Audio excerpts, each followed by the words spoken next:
Amém, irmãos. Eu gostaria de convidar os irmãos a abrirem suas Bíblias em Salmos, no capítulo 73 de Salmos.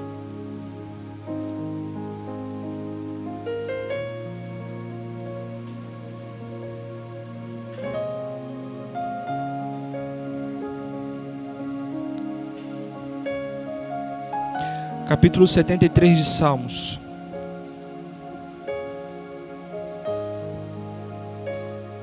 Eu vou fazer uma leitura rápida desse capítulo e para poder a gente estar meditando em cima dele. Diz assim: com toda certeza Deus é bom para Israel, ou seja, para todos quantos cultivam um coração sincero. Quanto a mim, os meus pés quase tropeçaram, por pouco não escorreguei. Porquanto eu acumulava a inveja dos arrogantes ao ver a prosperidade desses ímpios. Eles não passam por crises e sofrimentos e têm o corpo esbelto e saudável. Estão livres dos fardos cotidianos impostos a todos os mortais. Não são atingidos por doenças como a maioria das pessoas. Por isso, a soberba lhes serve de colar e em seu orgulho se vestem de violência. Do seu íntimo brota a maldade, assim como da sua mente transbordam todos os ardis. Eles zombam, e suas palavras são repletas de malícia. Em sua arrogância exalta a própria corrupção. Contra os céus dirigem as palavras de suas bocas, e pela terra fazem espalhar a maldade de suas línguas. Por isso seu povo se volta para eles e se delicia, sorvendo suas palavras até saciar-se. Eles questionam: acaso poderá Deus saber disso? O Altíssimo se ocupará desses assuntos? Assim são os ímpios, sempre seguros, acumulando riquezas. Pensando dessa forma, em vão conservei puro o coração e lavei as mãos em sinal de inocência, para que me atormento o dia todo e sou repreendido toda manhã. Caso levasse a efeito me expressar assim, eu teria renegado a linhagem de teus filhos. Todavia, quando busquei compreender tudo isso, reconheci que estava diante de mim uma tarefa muito acima das minhas forças. Até que entrei na casa de Deus e compreendi o destino dos ímpios. Na verdade, tu os colocas em terreno escorregadio e os fazes cair na destruição. Como são destruídos de repente, absolutamente tomados de terror. São como um breve sonho que se vai, assim que acordamos. Quando te levantares, ó Senhor, tu os farás desaparecer. Quando meu coração estava amargurado e no meu íntimo curtia a inveja, era eu, um insensato e ignorante. Minha atitude para contigo era semelhante à de um animal irracional. Contudo, sempre estou diante de ti, portanto, tomas a minha mão direita e me sustens. Tu me diriges de acordo com os teus desígnios e no fim me acolherás em glória. A quem tenho no céu senão a ti? E na terra nada mais desejo além de estar junto a ti. Embora minha carne e meu coração definhem, Deus é a rocha do meu coração e minha herança para sempre. Eis que perecerão os que de ti se afastam. Tu exterminas a todos os que te rejeitam. Eu, porém, tenho por felicidade estar na presença de Deus. Em ti, eterno Deus, deposito minha plena confiança para proclamar todas as tuas obras. Esse salmo de Asaf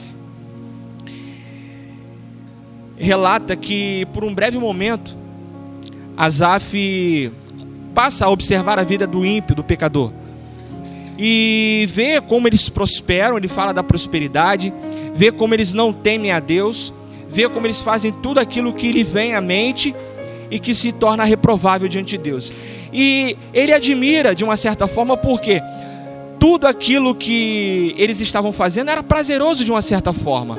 Era bom para a carne no momento. Ele até vai falar do corpo deles: olha, eles são esbeltos e nada lhes sobrevém, nenhuma doença vem sobre o corpo. Ou seja, ele estava admirando isso. E por um pouco ele não erra. Por pouco ele não começa a desejar aquilo para a vida dele. Então, até então, quando ele redobra a consciência, né, e faz uma avaliação mediante o que Deus faz. Então, mais à frente ele vai dizer que esses pecadores, Deus os coloca como um terreno escorregadio. E como eles se dissipam na face da terra, como eles perecem. e ele vê que o Deus dele, o Deus que ele confia, não faz isso com ele. Muito pelo contrário, o segura, embora em meio às dificuldades, em meio às lutas da vida, Deus os mantém firme. Então, lá no verso 25, ele vai dizer, ele vai exclamar de uma forma assim, maravilhosa: a quem tenho nos céus, senão a ti, e na terra, nada mais desejo além de estar junto a ti. Ele chega à conclusão de que tudo aquilo que os ímpios estavam passando, tudo aquilo que era prazeroso, tudo aquilo que ele via que era bom, de uma certa forma não era. Então ele faz uma conclusão: a quem tenho eu nos céus além de ti, e na terra nada mais desejo além do que estar junto a ti. Irmãos, essa é apenas uma palavra para a nossa reflexão. Vemos nesse mundo, todos nós passamos por dificuldades, adversidades, provas, tentações, mas o salmista, ele contempla tudo isso que os ímpios passam no mundo, né? E por pouco ele não erra, não peca, além de seguir esse caminho, chegando à sua própria conclusão de quem tenho eu nos céus além de ti, e na terra nada mais desejo além de estar junto a ti. Que nessa manhã o desejo dos nossos corações seja exatamente esse: não observar a prosperidade daquele que está no mundo, ou eu acredito que muitos não devem fazer isso, mas se o salmista ele chegou a essa conclusão, se ele por um breve momento ele faz essa reflexão, então que sirva de lição para nós nessa manhã, que possamos apenas focar no Senhor, até porque a mensagem parte dela em cima disso, olhar para o Senhor e desejar apenas Ele, apenas estar na vontade dEle e deixar com que Ele guie os nossos corações, porque você vê como o salmista faz, ele por um momento em seu coração, ele passa a desejar as coisas do mundo, e se não fosse Deus e o que Deus faz na vida dos seus servos, ele tão certamente seguiria esse caminho, tornando-se mais um pecador. E que nessa manhã possamos olhar, atentar para o Senhor, manter os nossos olhos fitos neles, focado nele, para que não percamos e não desanimamos na fé. Amém? Eu quero convidar a irmã Cecília aqui na frente, para poder estar nos elevando a Deus em oração, agora pelos membros da igreja, né, por nossos irmãos, pela membresia e pela também família pastoral, pelo pastor André e pela sua família.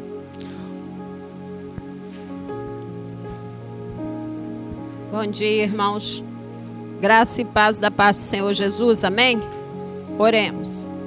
Pai amado, Pai bendito, Pai de amor, graças te damos, Senhor Deus, por mais esta manhã na tua casa, Senhor Deus. Graças te damos, Senhor Deus, porque nós sabemos, Pai, que o Senhor tem cuidado de nós, Pai amado. Como nós ouvimos agora da tua palavra, Senhor Deus, quem nós temos, Pai, aqui na terra não ser além de ti, Pai amado. Porque nós sabemos que tudo é passageiro, Pai.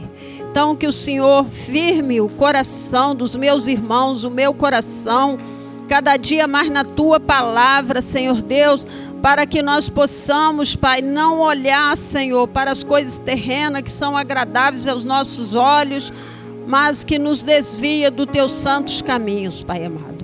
Nos ajuda a buscar a santidade a cada dia mais, para estarmos mais perto de Ti, Senhor Deus. Ó Senhor, a Tua palavra, Senhor, que cura, que sara, que liberta, vai nos libertando a cada dia daquilo que ainda nos tiver prendendo, Senhor, aqui nas coisas terrenas, Pai amado. Ó Senhor, Pai, eu te peço, Senhor, por aqueles, Pai, que estão nas ruas, Senhor, que neste momento não tem o que comer, Senhor Deus. Aqueles que estão desamparados, Senhor. Aqueles que estão nos hospitais. Quantos estão na UTI, meu Deus, por conta de tantas doenças que existem nessa terra, Pai amado. Mas o Senhor tem nos dado saúde, o Senhor tem cuidado de nós, Pai, tem nos protegido, Pai. Tem nos livrado, Pai, dos males que afligem a humanidade, Senhor Deus. Ó Senhor, eu entrego em Tuas mãos, Senhor Deus, as nações, Pai. Que o Senhor traga refrigério, Pai. Que o Teu povo espalhado pela face da terra possa estar clamando a cada dia, Senhor, por misericórdia, Pai amado. Que o Teu povo, Senhor, esteja, Pai, confiante, Pai, que o Senhor faz nada mais do que a tua vontade na terra, Senhor, e que o Senhor é misericordioso, que o Senhor há de ter misericórdia, Pai, de todos, Pai. Ó Senhor Deus, também, Pai, que o Senhor olhe pela nossa nação, Pai amado, que o Senhor possa levantar esta nação, que a economia desta nação possa recomeçar, Pai, para que haja emprego, para que haja pão para os pais de família, para que haja emprego para o jovem, Pai amado. Ó Senhor, tira, Senhor, tudo que estiver impedindo o crescimento desta nação. Joga por terra, Senhor, toda a avareza do homem, toda a corrupção, Senhor Deus. Ó Senhor, eu entrego em tuas mãos também os nossos familiares, os meus e os familiares de cada irmão da Igreja Batista Semear. Aqueles que não estão em tuas mãos, aqueles que te buscam de longe, Pai, que te encontre, Senhor Deus, que tenha um encontro verdadeiro contigo, que seja transformado pelo teu amor, Senhor, que seja transformado pela tua verdade, que nos liberta, Senhor, dos caminhos enganosos, Pai amado. Ó Senhor Deus, tenha misericórdia, Pai, dos nossos familiares, Pai amado. Ó Senhor, também te peço, Pai, pelo pastor André, sua família, Pai, guarda ele, livra de todo mal, Senhor Deus, e que o Senhor, Pai, dê uma bênção especial para cada filho do pastor, Senhor, que eles sejam jovens nessa terra, Pai, que venha fazer a diferença, Pai, em qualquer meio onde eles estiverem, Pai. Ó Senhor, conceda, Pai, os desejos do coração do pastor André, segundo o teu querer. Dê condições a ele de cumprir tudo aquilo que o Senhor colocou no coração dele, Pai. Pai, que esta igreja, Pai, que é uma bênção na nossa vida, Pai, continue mais e mais, Pai, nas nossas gerações, Pai, na geração dos pequeninos desta igreja, que cada criança que está sendo instruída aqui, Pai, que eles cresçam na tua santa presença, que nunca venham se afastar dos teus caminhos, Pai amado, porque eles estão ouvindo, Pai, a tua palavra, e que um dia eles tomam a decisão de te seguir e nunca sair do teu santos caminho, Pai. E as famílias, Pai, que estiverem, Pai, dentro de casa, Pai, em contenda, em confusão, Pai, seja daqui desta igreja ou de outros lugares, Pai, que o Senhor venha tirar, Senhor, tudo que estiver atrapalhando a convivência, Pai amado, tudo que estiver causando divisão, Senhor. Quantos jovens se separando porque não tem diálogo, Senhor Deus, porque não sabe respeitar o direito do outro, Pai. Ó Senhor, não deixe que as famílias venham se perder, Senhor. Traga entendimento, Pai, para cada um, para que saibam, Pai, estar unidos, Pai, e não a cada dia se dividindo mais e mais. Tenha misericórdia das crianças que têm sofrido tanto por conta das separações. Tenha misericórdia das mulheres que têm sofrido tanto nesses últimos tempos, Senhor Deus.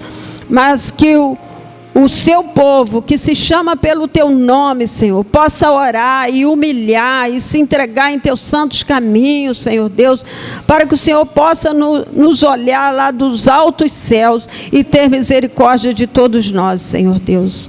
Ó Senhor, perdoa os meus pecados, Senhor Deus.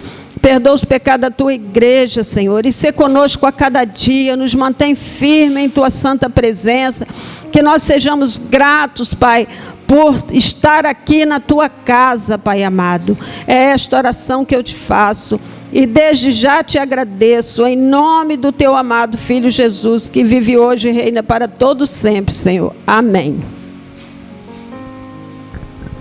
Amém, irmãos. Eu quero convidar os irmãos a abrirem as suas Bíblias. Mateus capítulo 14. Mateus capítulo 14.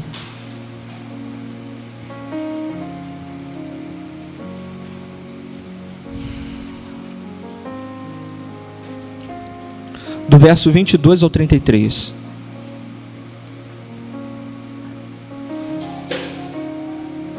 Até o 32, até o verso 32. E essa passagem ela é muito conhecida por todos. É a passagem que Jesus anda por cima do mar. Aliás, por sobre o mar, né? E eu coloquei como título aqui dessa mensagem: não duvide, não tenha medo, apenas acredite. E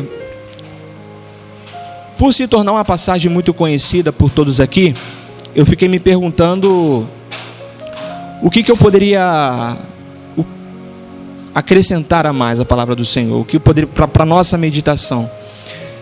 E o que eu fiz, irmãos? Eu fiz uma varredura aqui para a gente chegar nesse acontecimento que aconteceu com Pedro e Jesus no mar. Eu fiz uma reflexão em cima da vida de Pedro, né?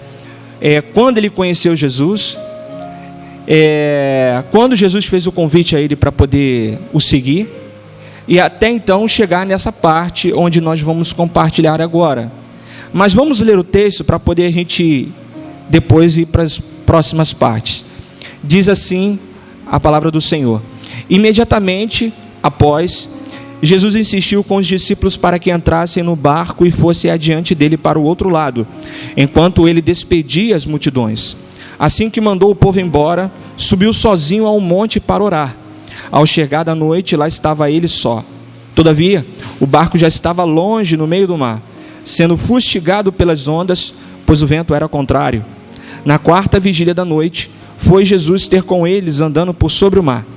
Quando os discípulos o viram andando sobre as águas, ficaram aterrorizados e exclamaram: é um fantasma!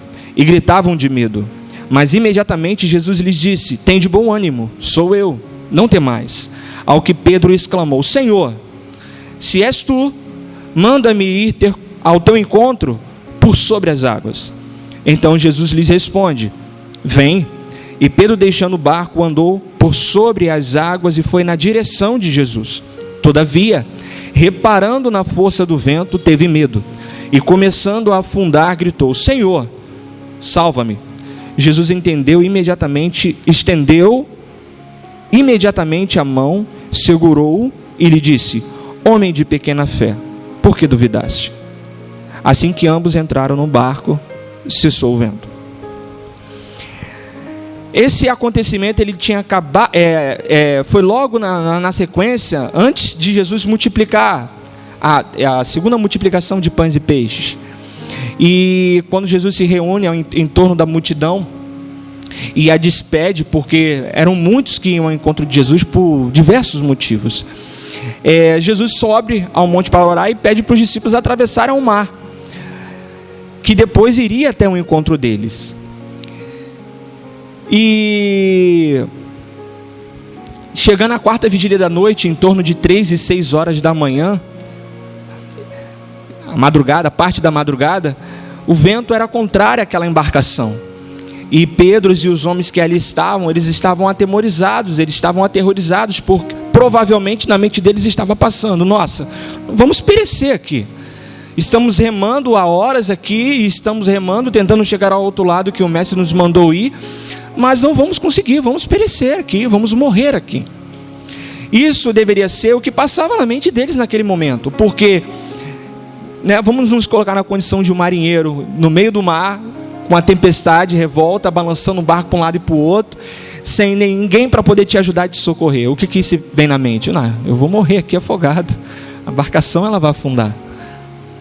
E então que Jesus vai ao encontro. Na verdade, essa passagem de Mateus, ela é bem relatada, mas se eu não me engano, Marcos também, e João também vai falar dessa passagem, e se eu não me engano é em Marcos, vai dizer que Jesus olhou para eles e ia passando por eles, ou seja, como se não precisasse dele para alguma coisa. Mas então quando Jesus repara e vê automaticamente o pavor que eles estavam ali, Jesus então vai ao encontro deles. Então Pedro, fitando o olhar em Jesus, na verdade, na hora ele não conseguia compreender bem do que se tratava, então as ondas balançavam de um lado para o outro, e Pedro deveria estar focando ali, quem deve ser aquela pessoa? Então quando ele percebe que era Jesus andando sobre as águas, Pedro no mesmo tempo Deus, Cristo, se és tu, manda-me ter contigo. Aí Jesus disse a Pedro: vem, pode vir. Aí vem algo na nossa mente, né? Pedro, quando vê Jesus ali andando por sobre as águas, ele não tem dúvida, é Deus. Quem pode fazer isso? A não ser o Messias, o Cristo. Então, se é Ele, eu também quero andar sobre as águas. Então, sobre a ordem de Jesus, Pedro desce. E ele começa a andar sobre as águas. E ele começa a andar. E enquanto ele está olhando para Jesus, ele está andando sobre as águas. Ele está com os olhos fitos, focados no Senhor. Então, ele começa a andar. E ele vai andando. E ele está se aproximando de Deus. Mas então, ao mesmo tempo que ele andava por sobre as águas, ele também deveria estar sentindo o vento e as ondas para um lado e para o outro. Então, eu acredito que deve ter batido a curiosidade: deixa eu ver. Então, quando ele começa a ver ao seu redor aquela ventania, aquela onda quebrando de um lado e para o outro, e como o navio balançava de um lado e para o outro, alguma coisa começa a acontecer. Pedro começa a afundar. E ele começa a afundar. Então, num ato de desespero: mestre, socorre-me, vou morrer. Então Jesus pega pela sua mão, o levanta: homem de pequena fé, por que duvidaste? Então, irmãos, vejamos, antes desse acontecimento, vamos fazer uma reflexão em cima antes do que aconteceu aqui. Como Pedro conheceu Jesus?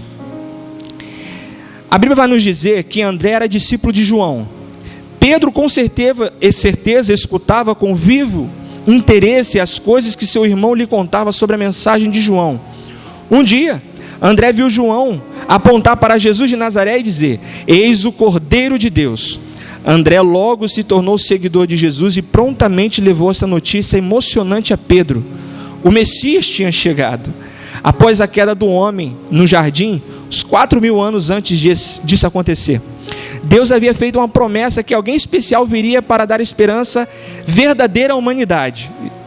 André tinha conhecido esse resgatador, o próprio Messias. Pedro também se apressou para ir com Jesus, conhecer Jesus. Então, André, que era irmão de Pedro, era seguidor de João. E João era o quê? João era aquele que veio preparar o caminho para o Messias, para o Cristo. Então, André, como era discípulo de João, ele estava lá sentado, observando João pregar. E aí, então, quando chega um homem, e João no êxtase: eis o Cordeiro que tira o pecado do mundo. Esse é o Filho de Deus que a profecia apontava. Então, André, ouvindo isso: nossa, o Messias chegou. Automaticamente ele deve ter chegado em casa e falado assim: Pedro, o Messias chegou. Ele está no mundo, ele está andando entre nós. Então, provavelmente Pedro: eu quero conhecer esse Messias. Eu acredito que muitas das mensagens André deve ter pregado a Pedro. Olha, João disse isso hoje. André deveria discipular ali Pedro. Olha, João disse isso hoje. Mas algo chama a atenção de Pedro, quando André chega admirado, perplexo, porque o Cristo, o Messias que as Escrituras apontavam, e que o seu próprio mestre, que ele seguia, dizia: olha, eis o Cristo que tira o pecado do mundo. Esse é o Cordeiro de Deus. Então Pedro, de todas as mensagens que provavelmente ele deve ter ouvido de André a respeito de João, exatamente essa ele procura ir ao encontro com o Messias. Aí começa a transformação de Pedro, irmãos. A partir do momento que ele decide ir até ao encontro de Cristo. Assim é a nossa vida. A partir do momento que decidimos em nossos corações ter um encontro, não um encontro único do qual transforma nossas vidas e nos conduz ao arrependimento e seguir e andar com Cristo, mas um arrependimento diário, verdadeiro, de todos os dias de permanecer na presença do Senhor, procurar todos os dias a presença dEle, o consolo, o conforto dEle. Aí que começou, na verdade, a transformação na vida de Pedro, a partir desse encontro. Então, quando Pedro tem um encontro com Jesus Cristo, o Messias, a sua vida muda. Assim como nós também mudamos a nossa vida a partir do momento que tivemos um encontro com Deus. E assim deve proceder todos os dias das nossas vidas, até Cristo nos chamar. Eu gostaria que os irmãos abrissem as suas Bíblias em João, no capítulo 1.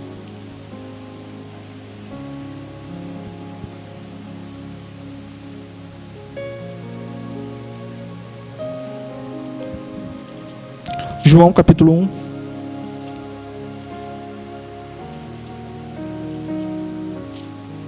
No verso 35.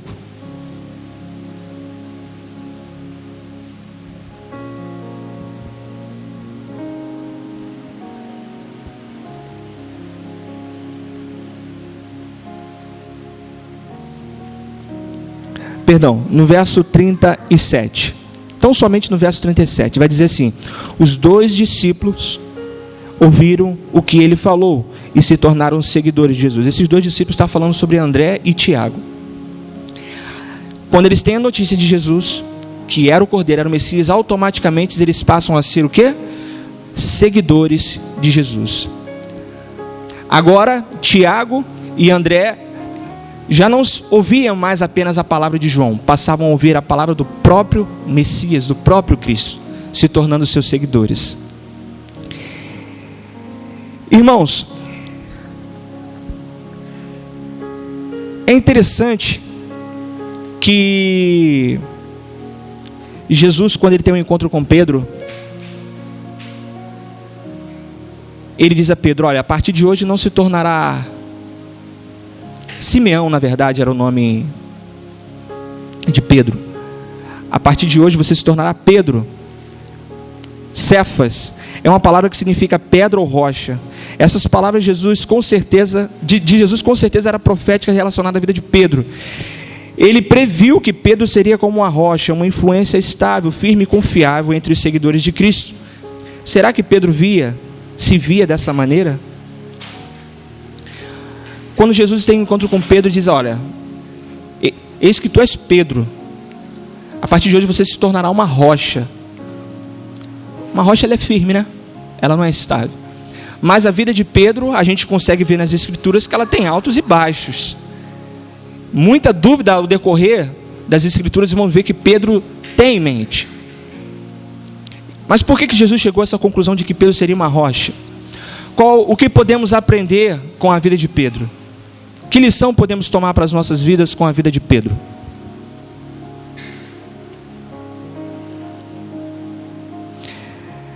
Então, irmãos, naquele momento, quando ali em meio à tempestade, tudo isso Pedro havia passado antes desse momento de se encontrar em meio ao mar revolto. Ele já tinha tido um encontro com Jesus. Então eu acredito que naquele momento de desespero, angústia, pavor, medo talvez de perder a própria vida e pensar: nossa, tudo vai se acabar assim então? Vou morrer aqui? Será que aquilo que eu tinha ouvido a respeito do Messias então não era verdade? Ele me mandou atravessar o mar e agora ele não está aqui. Acredito que muitas dúvidas devem ter vindo à mente de Pedro. Nós, como seres humanos, temos dúvidas, muitas dúvidas. Perguntamos às vezes a Deus: Deus, por que isso, por que daquilo? E muitas delas não compreendemos. Às vezes achamos que Deus está calado, Deus está em silêncio. Procuramos saber o sentido das coisas. Mas algo me chamou a atenção nesse momento final. Quando Pedro ele vê a Deus, quando ele vê a Jesus no mar andando, ele automaticamente: Cristo, se és tu, me manda ter ir contigo. Quando estamos no olhar focado a Deus, irmãos, quando estamos olhando para o Senhor, embora passamos por adversidades nas nossas vidas, dificuldades, lutas, provações, ninguém está privado disso, a nossa esperança, a nossa confiança, ela não se vai. Ela não se vai. Ela permanece como uma rocha. Ela não é estável, ela permanece. Enquanto estamos com os olhos fixos no Senhor. Então, Quando estamos olhando para o Senhor, qual é o nosso procedimento? Na nossa vida diária, oração, leitura da palavra, meditação. Todos os dias nós temos uma rotina individualmente com Deus, procurando receber o seu auxílio. Quando estamos com os nossos olhos focados, fixos no Senhor, essa é a nossa rotina. Mas se pararmos para olhar as lutas que temos passado, as provações, aquilo que nos sobrevém à vida, começamos a perguntar: por que disso? Por que daquilo? E o engraçado, sabe o que é? Perguntamos, indagamos algo que não entendemos.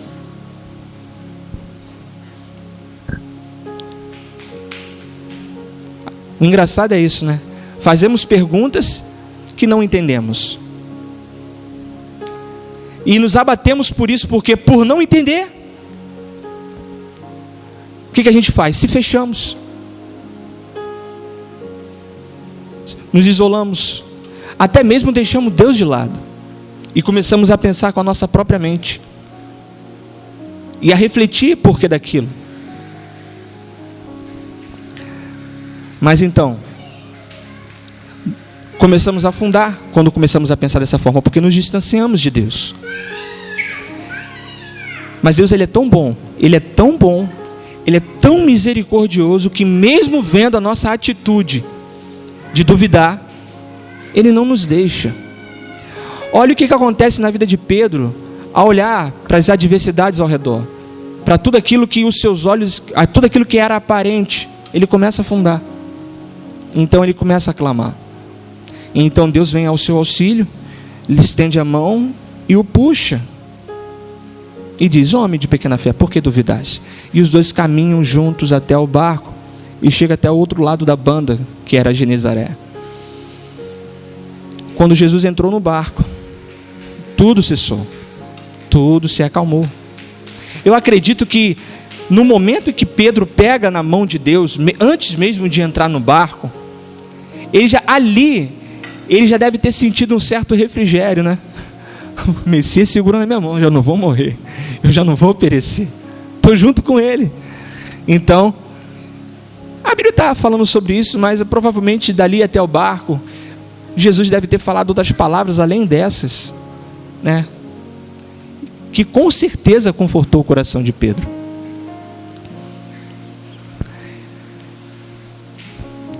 Nunca, esse tempo todo,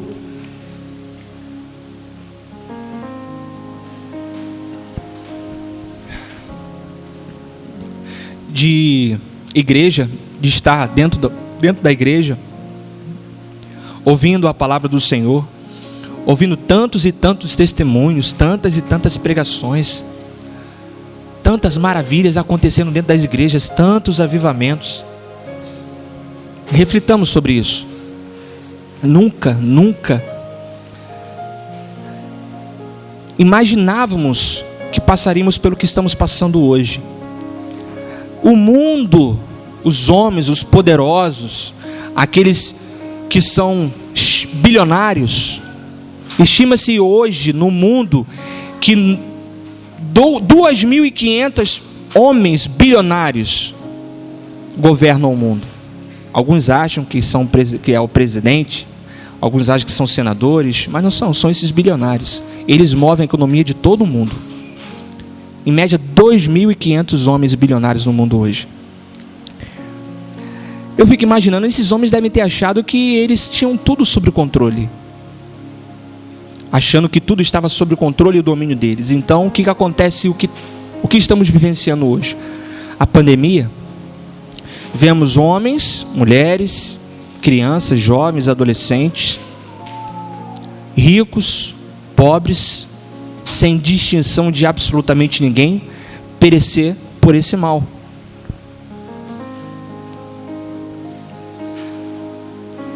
E não importa o quanto você tenha de poder, o quanto você tenha de dinheiro, se ele te pegar de jeito, não adianta, vai para o saco. Então começa um reboliço em torno do mundo todo para achar uma vacina para poder aplicar na humanidade, com a solução. Provavelmente eles estão chegando próximo disso, ou até chegaram. Mas a grande questão é, o que isso nos prova nessa manhã? O que isso prova? O que estamos vivenciando para cada um de nós, o que isso nos prova? Que não temos o controle de nossas vidas, seja tendo dinheiro ou não. Não sabemos do nosso futuro. Isso não pode definir quem somos. Apenas uma única coisa define o que somos. É exatamente em quem temos crido. E isso não pode mudar. Isso deve ser focado. A partir do momento que focamos isso e entendemos isso, não importa o vento, não importa a luta, pode balançar para um lado e para o outro a ponto de vir a pique. Mas Deus está lá, esperando, irmãos, apenas uma coisa de nós: um ato de fé, um ato de acreditar, depositar toda a nossa confiança, esperando que Ele faça o que tem que ser feito, mesmo que não conheçamos o que Ele quer fazer, mas confiamos tão somente, não duvidamos. É aí então que Deus começa a trabalhar. É então que Deus ele começa a agir.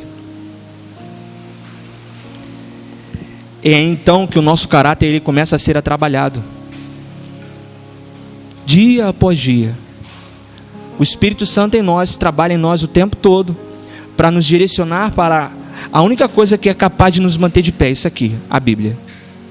Deus revelado aos seres humanos, se manifestando a nós por meio da sua graça. O apóstolo Paulo vai dizer: prossigamos e sigamos em conhecer o Senhor. Esse é o único caminho que temos que traçar nas nossas vidas. Prosseguir e seguir em conhecer quem Deus é. Somente dessa forma, hoje e futuramente aí, conseguiremos ter a certeza que, embora passando provações e dificuldades, a nossa convicção no que Deus fez por nós é tão grande a ponto de não tirar a nossa firmeza, nos abalar, nos tornar instáveis. Muito pelo contrário, nos tornamos estáveis na presença do Senhor, porque acreditamos na sua palavra e cremos nela, e isso é o suficiente. Para Deus, a única coisa que é suficiente é você acreditar quem Ele é, o que Ele faz, o que Ele é capaz de fazer. Essa é a palavra que eu separei para a meditação nossa nessa manhã. Eu gostaria de convidar os irmãos a se colocarem de pé para orarmos.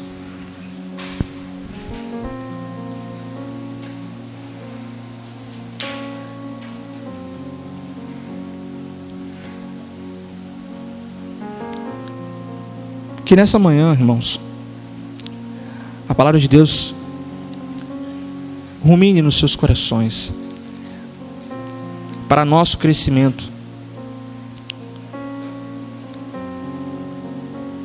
para sabermos como o Senhor é e como Ele faz nas nossas vidas, embora não entendendo muita coisa, mas Ele nos permite ainda assim passar, para que nosso caráter seja provado, trabalhado, e assim dia após dia possamos confiar nele e acreditar naquilo que Ele pode fazer. Pai, te damos graça nessa manhã, Deus. Te damos graça nessa manhã pela Tua presença aqui, meu Pai. Senhor, como humanos, como homens pecadores, entendemos, ó Deus, que tendemos a fracassar, a errar o caminho, a errar o alvo. Mas o Teu Espírito Santo, Ele nos aponta o caminho. Ele nos mostra a direção. Conforta o nosso coração em meio às lutas, guerras e batalhas. Faz não nos sentir só, muito pelo contrário, faz nos sentir amado, faz nos sentir fortes no Senhor. Ó Deus, que o Teu Espírito Santo trabalhe todos os dias nos nossos corações. Não nos deixe desanimar, não nos deixe, Senhor, duvidar a respeito do que o Senhor pode fazer em nossas vidas. Fortaleça-nos, ó Deus. no nome de Jesus Cristo, todos os dias que possamos, ó Deus, te buscar, clamarmos ao Senhor, porque com certeza o Senhor tem a resposta para todas as coisas. A tua palavra diz, ó Deus, que se o buscássemos de todo o nosso coração, o acharíamos.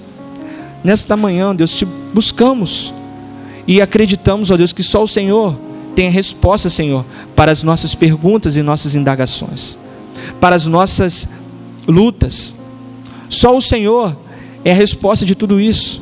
Só o Senhor, Deus, pode nos mostrar o caminho do qual devemos seguir para não errar e não afundar. Que nessa manhã o Senhor possa nos fortalecer na tua palavra. Que nesta manhã o Senhor possa nos guiar, ó Deus, através da sua palavra, nos tornando, Deus, cada vez mais parecido com o Senhor, nos tornando, Deus, cada vez mais parecido à imagem e semelhança do teu Filho, cheios, ó Deus, de esperança, de fé no Senhor e nas tuas promessas. A tua palavra, ó Deus, está repleta delas.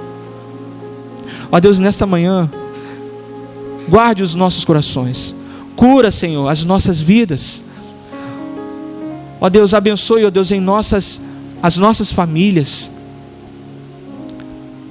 em nome de Jesus. Obrigado, Senhor, pela tua palavra, obrigado por tudo que o Senhor tem feito. Muito obrigado, Senhor, em nome de Jesus, amém.